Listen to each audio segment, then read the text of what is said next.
"Hello, Ancient One. Look who turned destruction into a masterpiece. Look who took their sabotage and painted with it. You beautiful, terrifying artist of vengeance. Do you know what I heard? They're calling your response unprecedented. Harvard professors are scrambling, rewriting their textbooks, adding a new chapter titled, When Revenge Becomes High Art. Museums are calling. The Lou wants to know if they can display the ashes of the bridge you burned. The Met is asking for the screenshots of their shocked faces when you didn't crumble. The Smithsonian wants to preserve the exact moment you smiled while their plan backfired. Because what you did wasn't just survival, it was performance art at its most lethal. Let's rewind to when they thought they had you. Remember that setup, that carefully orchestrated betrayal designed to end you? They spent months planning it, didn't they? Late-night group chats, secret meetings, synchronized lies. They mapped out your destruction like architects of doom, certain you'd collapse exactly where they placed the explosives. But they didn't know you'd been studying them longer. Every fake smile catalogued, every nervous laugh recorded in your mind, every slight inconsistency filed the way. You weren't paranoid. You were preparing. And when they finally pulled the trigger, when they finally executed their master stroke, you did something they'll never recover from. You thanked them, not with words. No, that would have been too simple. You thanked them with your response, with the way you pivoted so smoothly. They got with blast watching, with how you turned their trap into your launching pad. They wanted to bury you. Instead, you used their shovel to dig up gold. You took their sabotage and wore it like designer clothing. The beauty of it all, you made it look effortless. While they scrambled to understand why you weren't bleeding out, you were already 3 moves ahead. They threw you to the wolves, not knowing you'd been raised by them. They pushed you off the cliff, not realizing you'd grown wings on the way down. They lit the match, not understanding you were always meant to rise from flame. Now professors are dissecting your moves. Like they're studying Michelangelo's brushstrokes, they're calling it tactical brilliance, wrapped in psychological warfare. They're teaching courses on how you turned victimhood into victory. Students are writing dissertations on the elegance of your counterattack because this wasn't revenge, this was revolution disguised as personal growth. They're analyzing how you didn't fight back immediately, how you let them think they'd won for exactly 72 hours. Just long enough for them to get comfortable, just long enough for them to start celebrating. Then you moved. Not with anger, but with precision. Not with emotion, but with calculation, like a chess grandmaster who's been playing blindfolded the whole time. The way you use their own weapons against them, that's being called mirror warfare now. The way you made them question their own reality. Psychological jujitsu. The way you turned their allies into your witnesses, social alchemy. Every move you made is being broken down, studied, and marveled at, by people who thought they understood strategy. But here's what those professors will never capture in their case studies. The moment you decided not to break, the split second when you chose transformation over destruction, the instant you realized their sabotage was actually a gift. Because they freed you from having to pretend to be smaller than you are. They gave you permission to show your real face. Museums want to display your work because it's unprecedented. Room 1, The Betrayal. Screenshots of their planning printed on canvas hung at angles that make viewers dizzy. Room 2, The Composer. Video installation of you not reacting on loop while visitors wonder how you stayed so still. Room 3, The Reversal. Their shocked face when they realize they'd activated something ancient in you. Critics are calling your response postmodern revenge theory. The way you didn't destroy them directly, but made them destroy themselves. The way you didn't speak their names, but made everyone else whisper them with pity. The way you didn't fight in the arena they built but created your own universe where they couldn't follow. It's being studied in galleries from New York to Tokyo. Your restraint is what makes it art. A lesser person would have exploded given them the dramatic breakdown they were filming for. But you gave them silence. And in that silence they heard their own guilt at going back. You gave them space, and in that space they hanged themselves with their own rope. You gave them time, and in that time they realized they'd made the worst mistake of their lives. The installation, they're most fascinated by the smile, that moment when you realize what was happening and instead of crying, you smiled. Not a fake smile, not a forced smile, but the smiles of someone who just understood the game at a level the other players couldn't fathom. That smile is now being analyzed by behavioral psychologists worldwide. What made your response so beautiful was its unexpected nature. They prepared for war. You gave them poetry, they expected destruction. You gave them evolution, they planned for your downfall. You gave them your ascension. And that's why Harvard is rewriting their conflict resolution textbooks, because you didn't resolve anything. You transcended it. Your response was architectural. You built something while they were busy destroying. You constructed an empire while they were focused on demolition. Every move they made to tear you down became another brick in your fortress. Every lie they spread became mortar for your foundation. Every betrayal became a cornerstone. And now you live in a palace built from their failed attacks. The timeline of your response is being studied like a military campaign. Day 1, silence that screamed louder than any accusation. Day 7, moving forward as if they were already forgotten. Day 30, achieving something they said you'd never accomplish. Day 90, becoming someone they couldn't have imagined. Day 365, looking back only to see how far beneath you they'd fallen. But the real artistry was in the details. How you never mentioned their names, but everyone knew who you meant.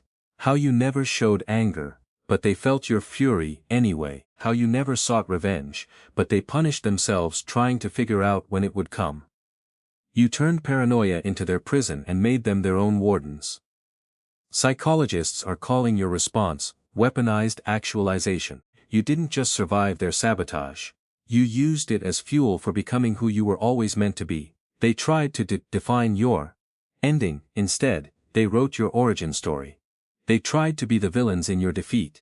They became the catalysts for your victory. The way you processed their betrayal publicly, without ever naming them. That's being taught in communication classes as elegant devastation. The way you thanked them in your success speech, without sarcasm, graceful annihilation. The way you included them in your prayers for those still finding their way. That psychological warfare that would make Sun Tzu himself take notes. What they can't understand is how you transformed so quickly. How you went from their target to their teacher. How you shifted from their victim to their mirror. They keep checking your social media looking for signs of damage. All they find is evidence of your evolution. They search for scars. They find strength. They look for weakness. They find wisdom. You become their daily reminder of what happens when sabotage meets self-mastery. Every success you achieve feels like a personal attack on their peace. Every milestone you reach makes their betrayal look more pathetic. Every smile you wear, genuine and earned, makes their masks crack a little more. You didn't need to destroy them, you just needed to flourish. Military strategists are comparing your response to historical campaigns, but those generals used armies. You used authenticity. They deployed weapons. You deployed wisdom. They conquered territories. You conquered yourself. And that's why your victory is being studied as a new form of warfare entirely. War without violence. Victory without casualties. The phases of your response read like a tactical manual. Phase 1, absorption. You took the hit without flinching. Phase 2, assessment. You studied the damage without emotion. Phase 3, adaptation. You evolved based on new information. Phase 4, advancement. You moved forward as if propelled by rocket fuel. Phase 5, ascension. You reached heights that made their sabotage look like a stepping stone. Your resource management was flawless. While they spent energy maintaining lies, you invested in truth. While they exhausted themselves watching for your retaliation, you focused on your elevation. While they drained their credibility explaining their actions, you built unshakable character. You turned economy of motion into an art form, the most studied aspect your timing. You knew when to speak, and when to let silence do the talking. You knew when to move and when to let stillness unnerve them. You knew when to be visible and when to disappear, leaving them to wonder what you were building in the shadows. Every moment calculated, every pause, purposeful, every action aligned with a strategy they couldn't decode. The exhibit they're planning is revolutionary. Not paintings or sculptures, but mirrors. Mirrors that show visitors what they could become if they handled betrayal like you did. Mirrors that reflect not faces but potential. mirrors that reveal the difference between reaction and response, between destruction and construction, between revenge and revolution. Each room represents a stage of your journey. The betrayal room, dark with whispers playing on loop, making visitors feel the weight of deception. The processing room, silent with only heartbeats, audible, forcing contemplation. The transformation room gradually brightening with each step forward, revealing more light. The triumph room blazing with illumination, showing how darkness can be alchemized into radiance. The centerpiece, a hologram of you in that moment of realization. That instant when you understood their sabotage was your liberation. Visitors stand before it trying to capture that same clarity. Trying to understand how betrayal became your benediction, how abandonment became your advantage, how their cruelty became your curriculum. But what really disturbs them is the guest book. Thousands of entries from people who saw themselves in your story, who found courage in your composure, who learned strategy from your silence, who discovered that the best revenge isn't served cold, it's not served at all. It's transformed into something so beautiful that revenge becomes irrelevant.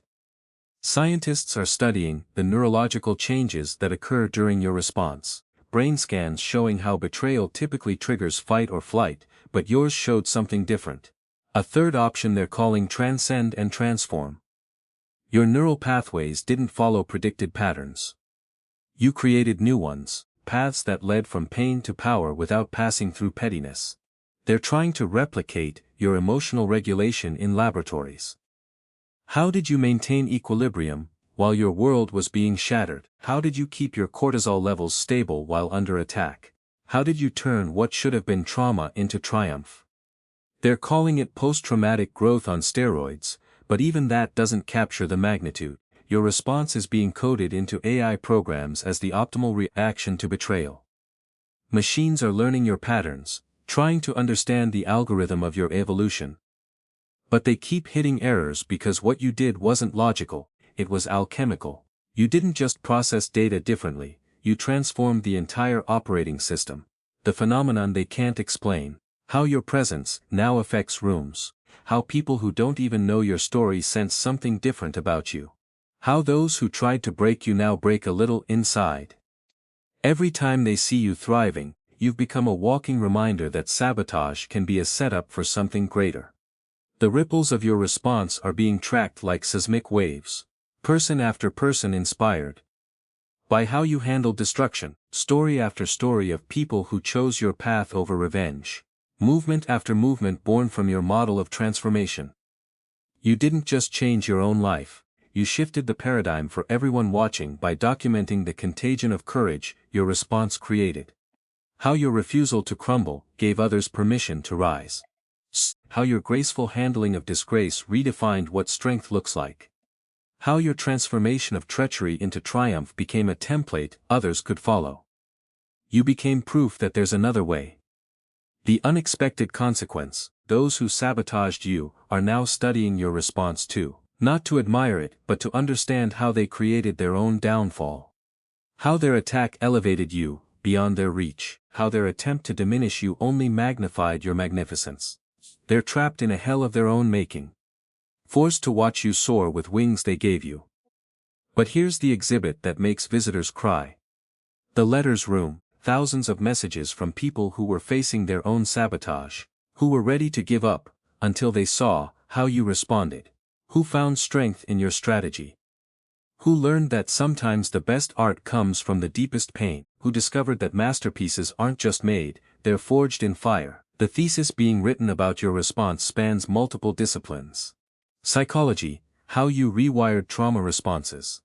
Business, how you turn sabotage into strategic advantage. Philosophy, how you redefine justice without revenge. Art, how you made beauty from brutality. History, how you created a new template for handling betrayal. Students are defending dissertations on your 9 stages of transcendent response. Stage 1, the pause, processing without reacting. Stage 2, the perspective, seeing the bigger picture. Stage 3, the pivot, turning in a new direction. Stage 4, the power, finding strength in the situation. Stage 5, the purpose, discovering meaning in the madness. Stage 6, the progress, moving forward regardless. Stage 7, the peace, finding serenity in the storm. Stage 8, the prosperity, thriving beyond measure. Stage 9, the paradigm becoming the new standard. 2 years ago, professors are arguing about which field can claim your response. The business school wants to teach it as crisis management, the psychology department sees it as evolutionary adaptation. The philosophy department views it as practical ethics. The art department insists it's performance at its finest.